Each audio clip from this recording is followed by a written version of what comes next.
Football ম্যাচে police দল হেরে যাওয়ায় ম্যাচের শেষে অশোক কুমার রায় নামে একজন রেফারিকে মারধর করে সেই দল। বর্তমানে রেফারি জলপাইগুড়ি সুপার স্পেশালিটি হাসপাতালে ভর্তি রয়েছে।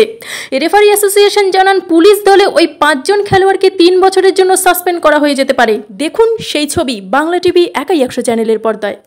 খেলা হয় জলপাইগুড়ি পুলিশ টিমের সঙ্গে রায়কোটপাড়া ইয়ং অ্যাসোসিয়েশনে।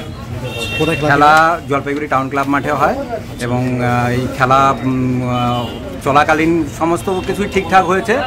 এবার দু টিমই দুটো পেনাল্টি পেয়েছে। এক টিম গোল করতে পেরেছে, এক টিম গোল করতে পারেনি। পুলিশ টিমটাই গোল করতে পারেনি পেনাল্টি পেয়েও। হ্যাঁ, তারপরে তারা খেলা শেষে ওদের যে পেনাল্টিটা সেটা নিয়ে শুনেছি ওদের একটা আক্ষেপ, সেটা নিয়ে আমাদের যে রেফারি ছিল অশোক কুমার রায় তাকে নিগ্রহ করে জলের বোতল দিয়ে এবং মারে এবং হুমকিও দেয় যে পরবর্তী সময় তাকে প্রাণেও মেরে ফেলা হবে। এই জন্য এটার প্রতিবাদ জানাতেই আমরা এফআইআর করতে এসেছি কোতোয়ালি থানায়। কালকে ওনাকে ভর্তি করা হয়েছিল জলপাইগুড়ি সুপার স্পেশালিটি হসপিটালে, কিন্তু সেখানে স্ক্যান করা হয় এবং ডাক্তাররা আরও কিছু ট্রিটমেন্ট ও প্রাইমারি ট্রিটমেন্ট করার পরে স্ক্যান রিপোর্টটা ভালো দেখে পরে ছুটি দিয়ে দিয়েছেন। এখন বাড়িতে আছেন। কী নাম ওনার? অশোক কুমার রায়। আপনার নাম? আমার নাম অটল দত্ত। আমি জলপাইগুড়ি জেলা রেফারি অ্যাসোসিয়েশনের সহ সেক্রেটারি। মাঠে খেলা ভালোভাবে শেষ হয়ে গেছে। বের হওয়ার সময় 3-4টা প্লেয়ার ওরা মিলে ওকে আঘাত করছে জলের বোতল দিয়ে এবং ঘুষি মারছে। কোন দলের প্লেয়ার ছিল? এটা পুলিশ টিমের, জলপাইগুড়ি পুলিশ টিমের। তার জন্য আমরা ওই প্লেয়ারদের নামে আমরা এফআইআর করতেছি।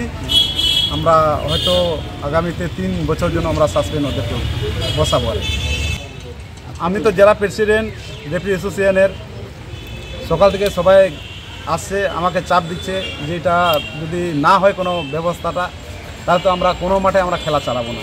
আজকে আমাদের বানারহাট খেলা আছে, মালবাজারে আছে, আমাদের ময়নাগুড়ি ধূপগুড়িতে খেলা আছে, জলপাইগুড়িতে খেলা আছে। এরা কোনো রকম করবে না, তার জন্য বাধ্য হয়ে আমাকে থানা আসতে হচ্ছে। শুধু কি আজকের জন্য এই খেলা বন্ধ থাকবে না? না, আজকে আমরা এফআইআরটা করে আমরা খেলাটা করব। যদি আমরা গরু ছাগলের যদি আমাদেরকে যদি কেউ মনে করে মারে, তাহলে আমরা কীভাবে আমরা খেলাটাকে চালাবো? আমরা সুবিচার চাচ্ছি যে ওদের নামে কেস হোক আর ওদের 3 বছরের জন্য আমি সাসপেন্ড করবো।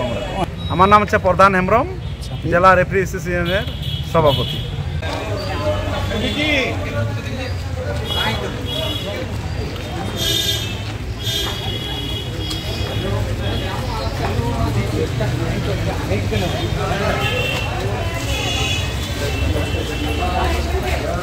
আর কিছু আছে নাকি? পরের পেজও আছে, কিন্তু আমরা সামনে রিসিভ সামনের দিকেই।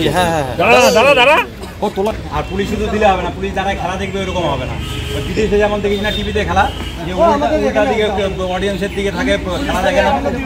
ব্যুরো রিপোর্ট বাংলা টিভি একাই 100।